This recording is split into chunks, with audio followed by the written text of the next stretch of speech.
Hello everyone and welcome back to UGC NET mentor guys. NTA ने जो result declare किया था UGC net का, इसमें डिस्पैरिटी देखने को मिली है। जेआरएफ का जो परसेंटेज पास हुए हैं कैंडिडेट्स वो थे केवल 0.70%। तो क्या इस वजह से जेआरएफ की कट ऑफ बढ़ा दी गई थी जिसकी वजह से नंबर ऑफ कैंडिडेट्स कम पास हो, क्योंकि जेआरएफ का जो है क्राइटेरिया 1% के आसपास यहाँ पर आपके जो स्टूडेंट एस्पिरेंट्स हैं वो पास हो किए जाते हैं जेआरएफ में, लेकिन इस बार केवल 0.70 कैंडिडेट्स पास किए गए। ऐसा ही नेट में देखने को मिला। तो गाइस देखो, आज की इस वीडियो में हम बात करेंगे इन सब चीजों के बारे में और साथ ही हम बात करेंगे जो एनटीए कहता है कि हम +2 मार्क्स देते हैं जो ड्रॉप क्वेश्चन हो जाते हैं, बट इस बार स्टूडेंट्स को +2 मार्क्स भी नहीं दिए गए।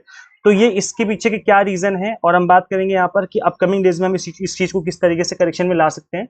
वैसे देखो, जो यूजीसी नेट का रिजल्ट डिक्लेयर किया गया था अभी कुछ टाइम पहले ही, आपने देखा होगा कि यहाँ पर जो नंबर ऑफ अपीयर्ड कैंडिडेट थे वो थे 7,52,000, जबकि यहाँ पर जो पास कैंडिडेट थे जिन्होंने जेआरएफ क्रैक किया था वो थे 5,269 केवल। और यहाँ पर केवल नेट जिन्होंने पास किया वो थे 54,885।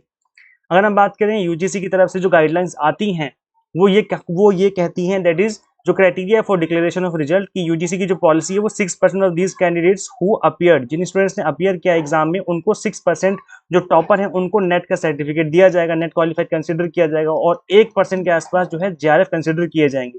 लेकिन आप देखेंगे यहाँ पर कि जो कट ऑफ आई है और जो यहाँ पर नंबर ऑफ पास कैंडिडेट्स दिखाए गए हैं, तो अपीयर थे 7,52,000 और यहाँ पर जो जेआरएफ का नंबर है 5,269 है। तो यहाँ पे देखेंगे 0.70% निकल के आएगा जेआरएफ का परसेंटेज, जबकि 1% होना चाहिए जेआरएफ का। और अगर हम बात करें 1% की, तो फिर ये जो अपीयर्ड कैंडिडेट्स हैं इनका 1% निकालेंगे तो 7,520 आएगा, जबकि यहाँ पर जेआरएफ किनको दिया गया, केवल 5,269 को। तो जो इसके बीच में डिफरेंस है वो 2,251 का है, मतलब इतने कैंडिडेट्स को और जेआरएफ दिया जा सकता था। तो क्या गवर्नमेंट यहाँ पर फेलोशिप नहीं देना चाहती है, इस वजह से इतने नंबर कम किए गए? क्योंकि रिसेंट ट्रेंड ये देखा गया है कि गवर्नमेंट ने फेलोशिप कम करी है। चाहे हम बात करें एनएफओबीसी की या हम बात करें एनएफएससी की, इनकी लिस्ट भी जारी नहीं करी गई है। अगर स्टूडेंट्स आप लोगों ने अप्लाई किया हो तो आप प्लीज मुझे कमेंट करके बताइए कि क्या एनएफओबीसी की लिस्ट जारी करी गई है, क्या एनएफएससी की रिसेंट लिस्ट आई है, क्या एनएफ जो पीडब्ल्यूडी क्या उसकी रिसेंट लिस्ट गवर्नमेंट ने जारी करी है? नहीं करी है। ऐसी हम बात करें मनफ, एक मनफ करके हुआ करती थी फेलोशिप, गवर्नमेंट ने इसको तो बंदी कर दिया कंप्लीट तरीके से, और जो अभी चल रही है उनकी लिस्ट ही नहीं आ रही है और यहाँ पर जेआरएफ के नंबर भी कम किए जा रहे हैं। तो गवर्नमेंट ने इतना बड़े बड़े अमाउंट से फेलोशिप कट कर दिए कि स्टूडेंट्स अब आगे की जो पढ़ाई है, जो पीएचडी करना चाहते थे रेगुलर, वो किस तरीके से करेंगे? एक तो फाइनेंशियल बर्डन हो जाता है, क्योंकि इस एज तक आते आते, जिस एज में आप लोग हैं अभी पीजी करने के बाद, जब आप पीएचडी करते हैं तो ऐसे में अगर आपको फाइनेंशियल सपोर्ट ना मिले तो पीएचडी करना बहुत मुश्किल हो जाता है। अच्छा, कुछ कैंडिडेट्स ऐसे भी हैं जिनकी फाइनेंशियल जो स्टेटस है काफी स्ट्रांग है, उनको कोई दिक्कत नहीं है, फेलोशिप नहीं मिलेगी तो भी कर लेंगे वो। लेकिन मोस्ट ऑफ द कैंडिडेट्स जो होते हैं, ज्यादातर मिडिल क्लास से स्टूडेंट्स पढ़ाई करते हैं और यहाँ पर आप देखेंगे कि अगर फेलोशिप ही नहीं मिलेगी तो किस तरीके से बात बनेगी। तो यहाँ पर मुझे लगता है जानबूझ के जो कट ऑफ है जेआरएफ की उसको ऊपर किया गया है, ताकि आप देखेंगे कॉमर्स की कट ऑफ कितनी ज्यादा हाई चली गई है, पॉलिटिकल साइंस की देखिए कितनी ज्यादा हाई चली गई है, कुछ ऐसे सब्जेक्ट है जिनकी कट ऑफ बहुत ताबड़तोड़ तरीके से ऊपर गई है। तो ये जेआरएफ की तो जानबूझ के मुझे लगता है कट ऑफ ऊपर करी गई है, क्योंकि यहाँ पर number of candidates come select किए जाए ताकि कम फेलोशिप देनी पड़े। तो ये एक मुझे लगता है एक बड़ा रीजन रहा है जिसकी वजह से यहाँ पर जेआरएफ की कट ऑफ बहुत ऊपर चली गई और स्टूडेंट्स यहाँ पर कम सिलेक्ट किए गए। अगर हम बात करें यहाँ पर जो नेट क्वालिफाइड कैंडिडेट्स हैं तो ये 54,885 है। अपीयर कैंडिडेट्स का अगर यहाँ पे डेटा निकालेंगे तो ये निकल के आएगा 7.2% के आसपास। तो यहाँ पर नेट केवल 6% को देना चाहिए और जबकि यहाँ पर नेट दे दिया गया 7.2% को। तो ये एक एक्स्ट्रा खुशी, 1% एक्स्ट्रा खुशी पकड़ा देगी स्टूडेंट्स को। अब ये जो 1% यहाँ पर एक्स्ट्रा दे दिए गए ना नेट, यही वो कैंडिडेट्स है जिनका जेआरएफ होना चाहिए था, जो डिजर्विंग कैंडिडेट्स है, जिनका 2 नंबर से या 4 नंबर से जेआरएफ रह गया, ये वही कैंडिडेट्स है जिनका जेआरएफ होना चाहिए था, जिनको जेआरएफ के लिए कंसिडर किया जाना चाहिए था। तो वही है कि जेआरएफ का जो नंबर कम किया गया है उसको नेट में सेट ऑफ कर दिया गया कि चलो इनको नेट पकड़ा दो, नेट सर्टिफिकेट दे देते हैं, इनको जेआरएफ मत दो। तो ये चीज हुई है। और यहाँ पर नेट सर्टिफिकेट जो दिया गया है 7.2% को, इनके लिए भी क्या है, आप सोचो मार्केट में अगर इनके पास नेट का सर्टिफिकेट तो आ गया है, क्या इतनी वैकेंसी आ रही है? आप देखेंगे गवर्नमेंट सेक्टर में जो वैकेंसी आती है वो लिमिटेड नंबर में आती है, नंबर कम होते हैं, काफी कम नंबर्स में आती है वैकेंसी। जबकि देखा जाए तो कॉलेजेस में एंड यूनिवर्सिटीज में बड़े नंबर पे वैकेंसीज हैं, जो नंबर ऑफ पोस्ट हैं काफी बड़े लेवल में खाली पड़े हैं, लेकिन गवर्नमेंट वहां पर भी सिलेक्शन नहीं कराना चाह रही है स्टूडेंट्स का। वहां पर भी आप देखेंगे कि या तो नंबर ऑफ जो सीट्स हैं वो कम निकाली जाती हैं, और जब निकाली भी जाती हैं तो कहीं ना कहीं या तो पेपर लीक हो जाता है या फिर प्रॉब्लम यहाँ पे आती है कि सिलेक्शन जो प्रोसेस है उसका बहुत लंबा खींच दिया जाता है, 2 साल 3 साल तक सिलेक्शन ही चलता रहता है। तो इस तरीके से जो गड़बड़ी है वो गवर्नमेंट की तरफ से देखने को मिल रही है, ना सिर्फ असिस्टेंट प्रोफेसर जॉब की फॉर्म के सिलेक्शन प्रोसेस में और उनकी पोस्ट फिल करने में, बल्कि यहाँ पर जेआरएफ में भी देखने को मिल रही है, क्योंकि जेआरएफ का मतलब है एक बड़ा अमाउंट, 42 से 45 हज़ार रुपये अगर आपको पर मंथ गवर्नमेंट देगी तो उसकी जो फंडिंग है वो करनी पड़ेगी, और गवर्नमेंट फंडिंग नहीं करना चाह रही, क्योंकि तभी तो यहाँ पर देखेंगे आप 1% नहीं आ रहे हैं कैंडिडेट्स, यहाँ पर पास ही नहीं किए जा रहे हैं।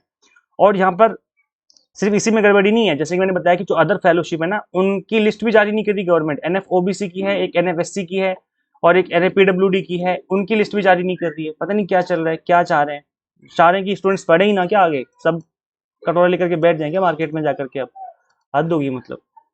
अगर देखा जाए कि गवर्नमेंट कितना खर्च कर रही है जीडीपी का एजुकेशन के ऊपर, तो आप सिंपल सा यहाँ पर आंसर देख सकते हो कि गवर्नमेंट 4.1 से 4.6 के आसपास खर्च कर रही है रिसेंट ईयर्स में, जबकि 6% जो है वो रिकमेंडेड है, करना चाहिए, रिकमेंडेशन है कि इतना करना चाहिए, क्योंकि इंडिया हमारा इतना बड़ा है, इतनी सारी यूनिवर्सिटीज हैं, इतने सारे स्टूडेंट्स पास होते हैं हर साल, तो उनको उस लेवल की फैसिलिटी देने के लिए इनको खर्च बढ़ाना चाहिए, जबकि गवर्नमेंट इतना भी नहीं करना चाह रही है, 4 से 4.6% भी नहीं करना चाह रही है।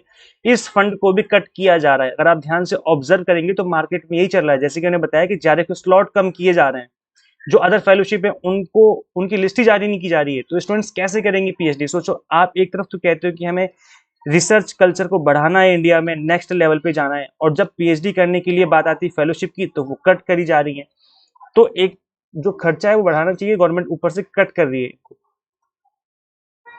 तो गाइस ये गड़बड़ी जो है वो देखने को मिली है। इसके अलावा आप देखेंगे कि जो यूजीसी की गाइडलाइंस हैं, इसमें ये बोला गया था कि अगर कोई क्वेश्चन गलत हुआ ना, इनकरेक्ट पाया गया और उसको ड्रॉप किया गया, तो उसको 2 मार्क्स सबको दिए जाएंगे जिसने क्वेश्चन अटेम्प्ट किया होगा, सिर्फ और सिर्फ उनको, सबको नहीं, जिसने क्वेश्चन अटेम्प्ट किया होगा। तो अभी देखने को ये मिला है रिसेंटली, जो अभी एक रिजल्ट आया था कि इसमें क्वेश्चन ड्रॉप हुए थे, लेकिन जो +2 मार्क्स है वो नहीं दिए गए थे। तो क्या रीजन हो सकता है? अब बताओ क्या रीजन हो सकता है? यही रीजन हो सकता है कि जेआरएफ नहीं देना चाहते आप, सिंपल सी बात है। तो अगर इतनी ही दिक्कत है जेआरएफ देने से या रिजल्ट डिक्लेयर सही से करने में, तो मत लो एग्जाम, छोड़ दो, मत ही लो एग्जाम, बंद कर दो एग्जाम, छोड़ दो, बोल दो ग्रेजुएशन करके, पोस्ट ग्रेजुएशन करके आप सब लोग अपना अपना बिजनेस स्टार्ट करो, किसी को कोई जरूरत नहीं है टीचिंग फील्ड में आने की। साफ साफ बोल दो, क्यों स्टूडेंट्स परेशान होते हैं, रात रात दिन पढ़ाई करते हैं, बाद में जाके ये देखने को मिलता है। तो गाइस देखो, ये सब चीजें हैं जो कि मुझे लगता है कि ठीक होनी चाहिए, एनटीए को इस चीज पे काम करना चाहिए, और most of important that is कि यूजीसी को इस चीज को देखना चाहिए कि क्या चल रहा है, एग्जाम किस तरीके से कंडक्ट हो रहा है और किस तरीके से रिजल्ट डिक्लेयर किया जा रहा है। यूजीसी को प्रॉपर तरीके से इस चीज को मॉनिटर करना चाहिए।